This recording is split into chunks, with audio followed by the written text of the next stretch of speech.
Hello, this is Udo Dirkschneider, the singer of U.D.O, and you're listening to Sonic Protestics.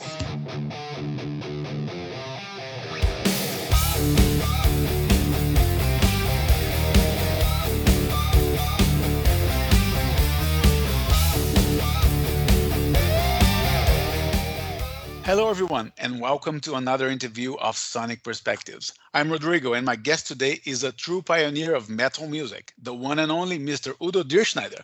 Udo, thank you for joining us. Yeah, hello. Yeah, we are here to talk about your new album, Game Over, the 17th album of U.D.O. Yes. Give us an overview of the album if you can. Yeah, what can I say about the album? I'm really happy with this album. I mean, a lot of songs, 16 songs on the album. It was a little bit difficult to record the album during the pandemic time, you know. I mean, it was not possible for us to be in one room when we do normally the arranging and with our producer. So we did everything over the Zoom, Skype, WhatsApp, FaceTime, all that stuff. Oh, wow. And always have a conference, you know, and then talking about, today we want to work on this song. And and then, you know, you always have to wait for a link, have to listen to that, do another conference. Yeah, and in the end, also the main recording then at the studio, I mean, that was also not possible to be here together in the studio, but that was only allowed to have two people, sound engineer and always one musician, you know. So that was also a little bit difficult, but what can I say about the album? I think there is a really good mix up of songs, you know, fast songs, mid-tempo songs, up-tempo songs, slow songs, ballads. And and for me, this album is a real band album, you know. Everybody was really involved in that, working on that. And I'm really happy with the album. Yeah, I remember you saying that recently that the new members, Dylan and Dee, collaborated with the album a lot, so it does feel like a band album as opposed to like a standalone type of thing, right? Yeah Definitely. Yeah, and I still remember seeing the cover of the first U.D.O album, Animal House, in magazines in 1987. Oh yeah, time just flies, doesn't it? Yeah, I mean, it does, you know. Time is running so fast, you know. I mean, it's now, how long is that? It's 33 years again, or 34 years. Wow, unbelievable. I mean, but we're still there. Yeah, we are. So the lineup of U.D.O is completed with Andrei Smirnov on guitars and your son Sven on drums. Yes. It must be quite a unique experience to work with your son in the same band. Can you tell me how that works? Yeah, that worked perfectly. I mean, it's like not a father-son thing. It's more a friendship, you know. Mm-hmm. And of course, he is on one hand a band member, you know. It's of course when he came into the band in the beginning, the members of the band was a little bit like, scared, you know. Oh, the son of Udo is now in the band. No, I mean, I make that clear from the beginning on, you know. You don't have to be scared. I mean, if there's something happened or I have to talk, then we do this face to face. And I mean, he's doing a great job, and I mean, he's now also getting more and more into work with me. For the first time, I wrote all the lyrics together with him on this album, and also he came up with some interesting melodies. And sometimes he said, you know, when we was working on melodies, then he said, can you change it here a little bit? And I have another idea that maybe you can try that. Yeah, I mean, that was also something, you know, for me, very interesting and very helpful. And, you know, for me, it's like, I'm not a kind of guy to say, okay, it has to be in this direction. That's it, you know. No, I let's say I'm really open-minded with everything. And that, it's good. I mean, I have a really young band around me. Of course, they're thinking a little bit different music-wise. coming up with more modern ideas and stuff like that. And for me, it's perfectly, you know. Yeah. I mean, they push me also, and yeah, I'm fine with that. Yeah, no, if I'm correct, I think you're turning 70 next year, and Yes. it's not that often that people of your age embrace the young generation like you're doing now. So, Yeah, but I yeah, mean, I think it's a good thing, you know. I mean, when I was yes. looking, for example, when I was looking for a new guitar player, I mean, of course, it was for me uh, easy to get well-known ones already, you know, Hmm. maybe in the age of, I don't know, 50, 45 or whatever. But, you know, they already have how you say in English, they have their only direction, you know, they have Yeah. their style. And with D, for example, he when he came into the band, he was really unknown, young, Hmm. open-minded to everything, and that's what I need, you know, to have somebody who, wow, yeah, is open-minded also to everything, and that's good. Yes, absolutely. That does contribute to the end result for sure. Yeah. And on Game Over, there is a powerful message about where mankind is going on the title track and throughout the whole album, I would say. Are you pessimistic about the future? How do you feel about that? Yeah, of course, a little bit pessimistic about the future. You know what's going on in the world now. You know, we have Mm. all this fire in Europe going on, also California, in Russia. Then we had a big flood here in Europe. You know, Germany, Netherlands, Belgium, Mm. Switzerland. So I think there is a lot of changing, climate's changing. You know, some people still say no, this is. Yeah. Not really happened. No, it is happened, and I think we have to be careful, you know, in what we are doing. And I mean that the title fits perfectly with the album Game Over. I mean, if we are not taking care of some stuff, then there will be a big game over, you know. Yeah, yeah. Well, I hope it's not game over for your career. I hope you're not indicating No. that it's your last album. No, right? No, no, no. I mean, that was, of course, uh, the people were thinking, oh, maybe this is the last album, maybe this is, yeah, the last tour, and then he retired. No, no, no, no, no. I mean, that also Game Over. The title for the album came during the whole recording session. You know, a Hmm. lot of things. We had this word if in the first place in German. In German, it's called "Alles ist zu Ende," and that Right. means in English it's like game over. You know, and Yeah. then. I don't know exactly who it was that said, "Oh, you know, this pandemic stuff. A lot of things are game over. You know, we have to work like this. We cannot work like this anymore, and blah blah blah." So, Yeah. and then we had this title, Game Over, and then we said, "Yeah, the perfect title for the album. Let's do it." Yeah. Awesome.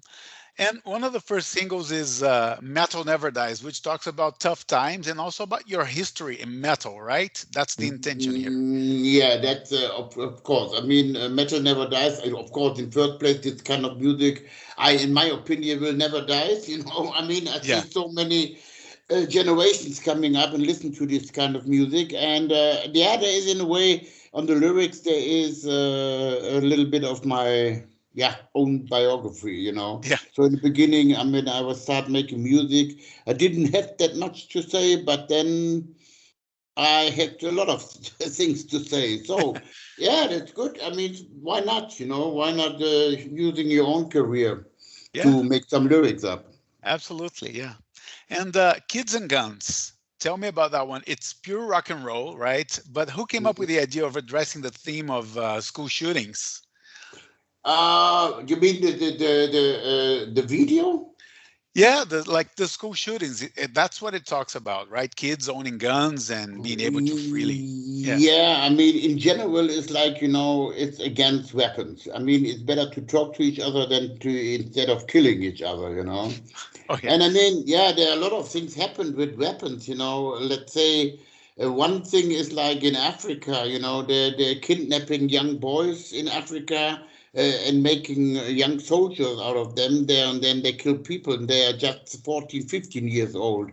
Yeah. And also, what happened on schools when young guys killing also people. It's not only happened in America. It was happened also here in Germany and some other countries. It's in general against weapons.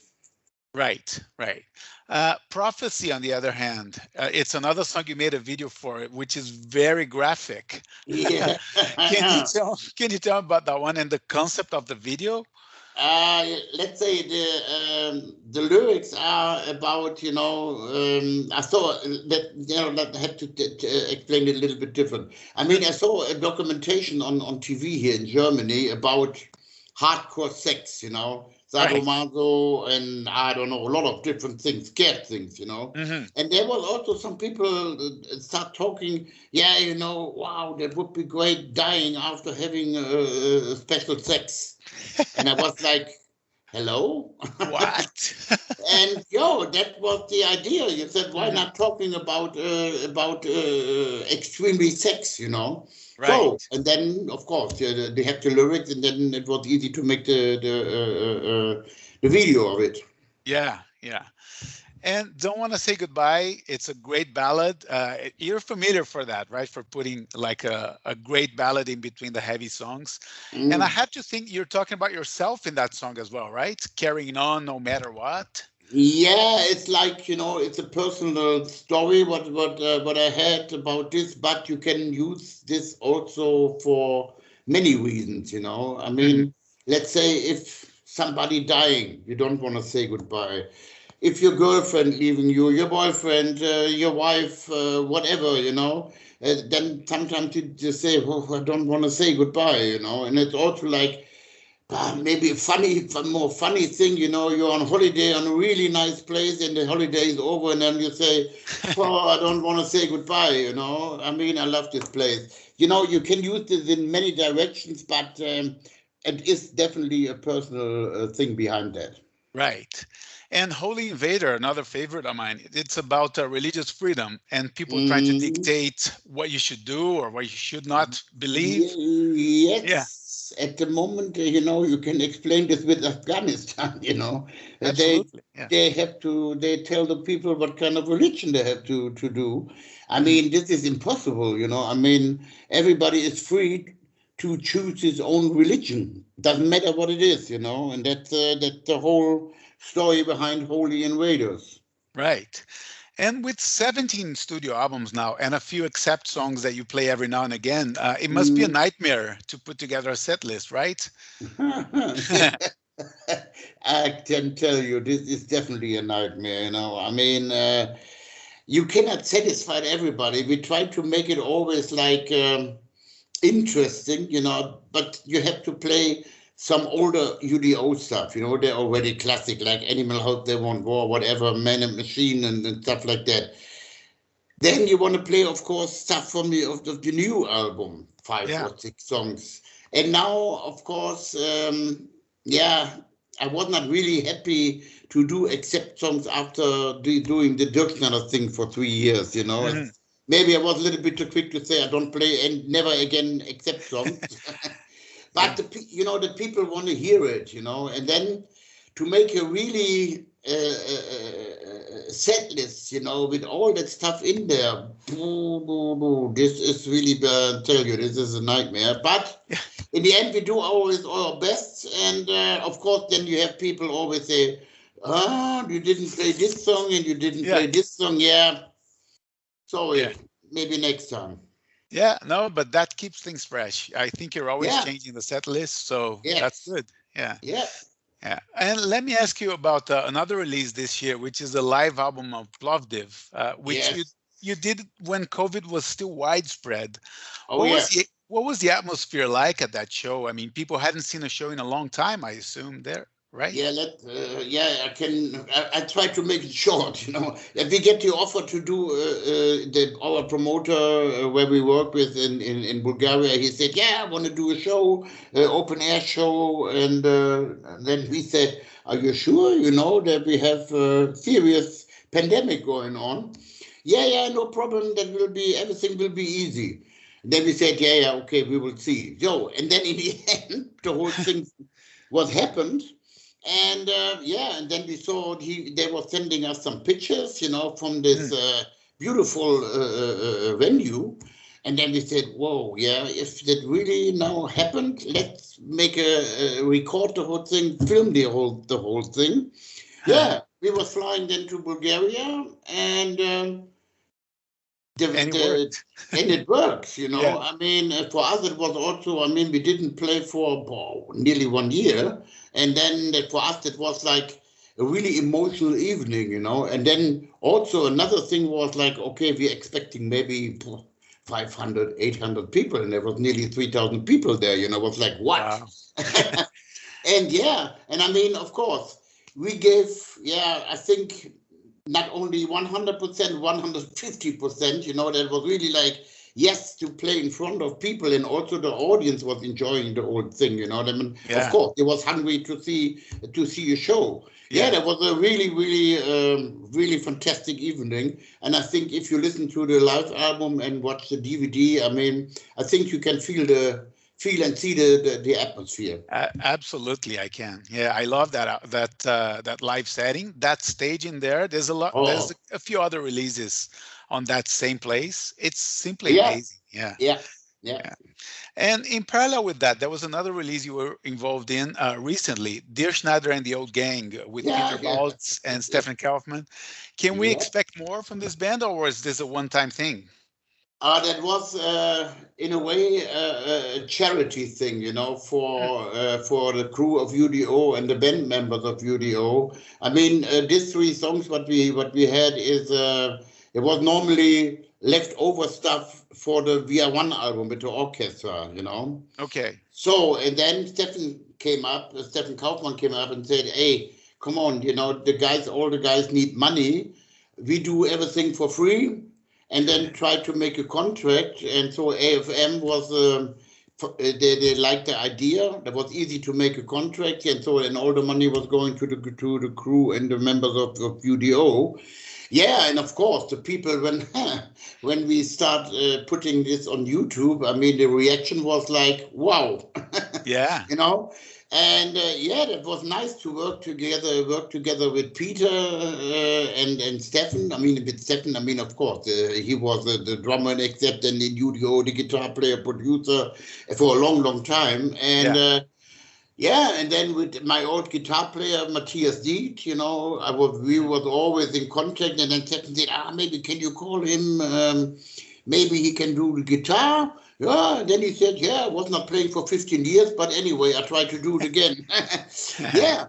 And then the female singer, Manuela Markowitz, she was already working with us on the We Are One album. Right. And then, of course, my son on drums and myself, And of course, now the people asking, is there coming more? Hmm. But I don't want to say no, but maybe, I don't know, maybe we're putting an album together, but I don't know when, if we have time, if we have enough material, it was a lot of fun, without any pressure, just making music, that was the nice thing about it. And then if we have time and have enough material, why not putting out an album with this lineup, But it's not a new band, it's just a project. Okay. Okay. Enjoying making music. Let's say Fair this enough. way. Fair enough. And your voice is still strong and still evolving. I mean, everyone's voices go through changes, right? But yours is you're still available to sing everything from your career. How do you take Mhm. care of it these days and maintain it? I do, in a way, be honest, nothing. I Yeah. mean, I don't know. I mean, the only thing I do, I go every year to a doctor, Mm. check everything, and I never had any problems. It's like, it's. I think I'm really, really lucky with my voice. So yeah, what can I say? I mean, I Yeah. hope it works for many, many, many, many more years. Yeah. And but when you started, nobody else sang like that except for maybe Brian Johnson from AC/DC. What was the Mm, point when you thought, this style might work? That's what I want to do. This is the style I want to go with.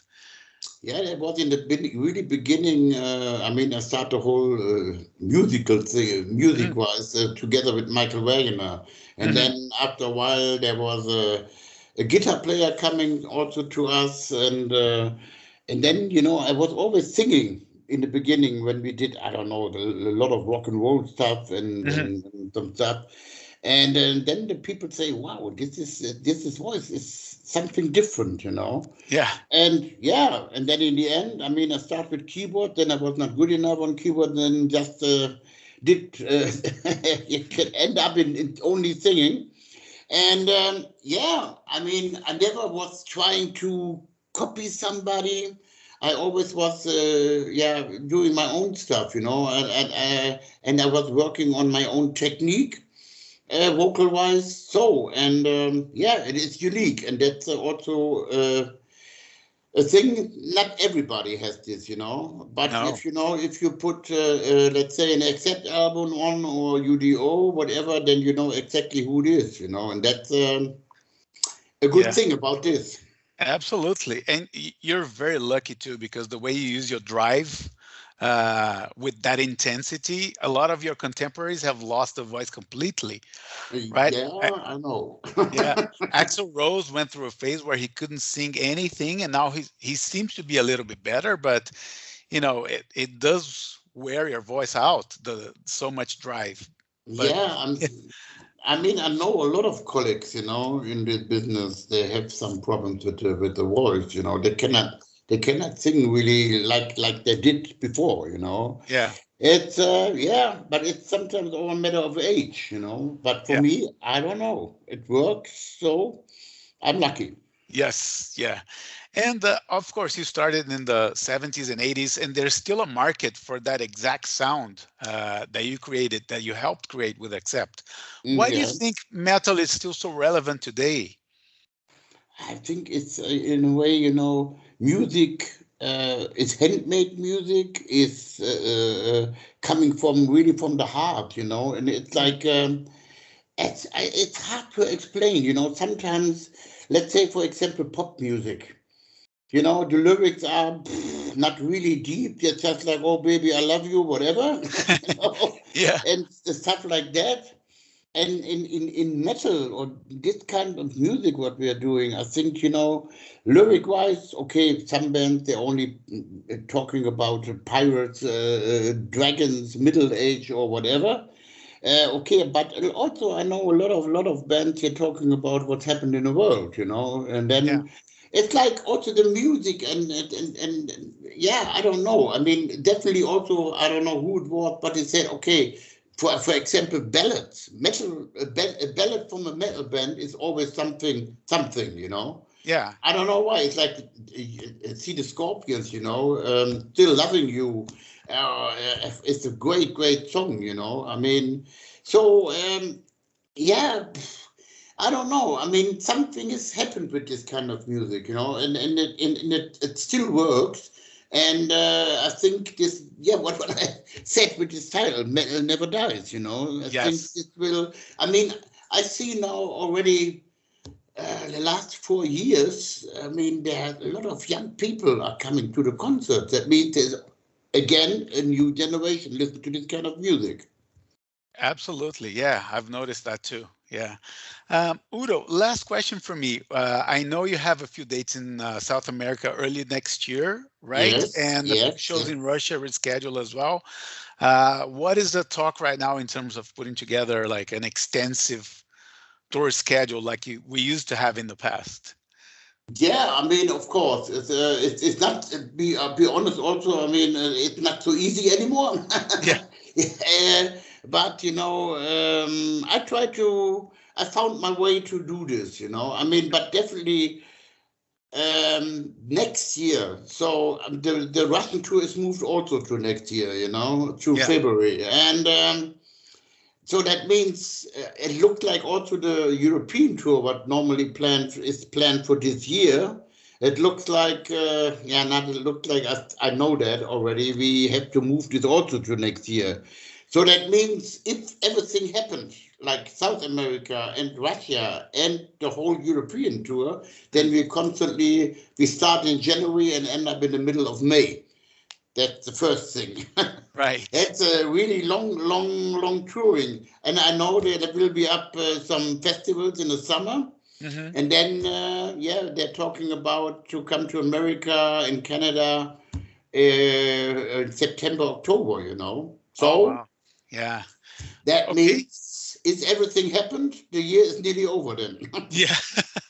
Yeah. Well, I'm in Toronto, Canada, and there's been a lot of concerts scheduled for here and then rescheduled because things are still not 100%. But I hope by next year I get to see you live. Yeah, I think in next year, September, October, I think there will be not everything normal and you can do that. Definitely, Yes. I think so. Hopefully, yeah. Yeah. Well, Udo, thank you so much for the interview. All the You're best with the welcome. new album. All Thank right? you very much. Okay, thank you. Take care. Bye-bye. Bye-bye. Okay, everyone. Thank you for tuning in, and I hope you enjoyed this interview with Mr. Udo Dirkschneider. The interview is available on many different platforms: YouTube, iTunes, Stitcher, Google Podcasts, and iHeartRadio. Also, please follow us on Twitter and Facebook, and subscribe to our YouTube channel. Let's wrap it up with the song Metal Never Dies from Udo's new album, Game Over. Take care and rock on!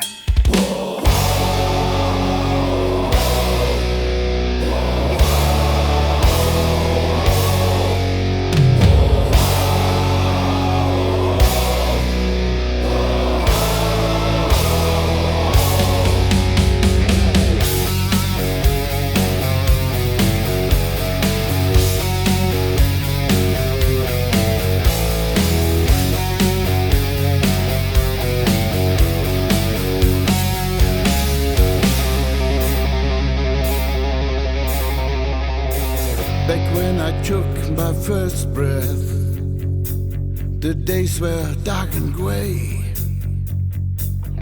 No belief, no hope, all had nothing to say. Then came the days of changes. I realized the truth.